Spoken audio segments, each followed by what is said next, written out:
A new bipartisan bill is aiming to stop the spread of Nitazenes, a deadly synthetic opioid 40 times stronger than fentanyl and already causing a new wave of overdose deaths across the country. The National News Desk's Jeff Harris breaks down the proposed legislation.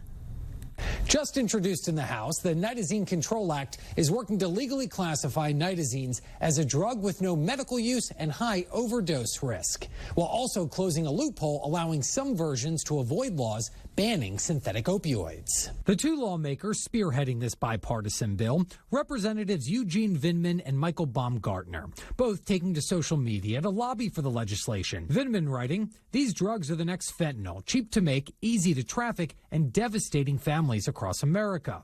Baumgartner, "This threat won't wait. Neither can we." They were developed in the 1950s and the 1960s, but they were not approved by the FDA because of how potent they actually are. While speaking with Dr. Shravani Durbakala about nitazenes last year, she told us the synthetic opioids were first detected in the U.S. over 5 years ago. The most common form, 5 to 9 times stronger than fentanyl, others over 40 times more potent, all resistant to Narcan. They quickly make people stop breathing, sedate them. This year, the U.S. is seeing a rise in nitazene overdose deaths. This map put together by the New York Post showing the areas most effective, which span from New Mexico all the way to Virginia. DEA agent Jonathan Pullen telling the Post, just as authorities in the U.S. and China increased efforts to tackle the surge in fentanyl, drug manufacturers shifted production to nitazenes. Pullen saying, "I do think we are behind the curve, but that's been the case with these synthetic opioids, that they shift." According to Pullen,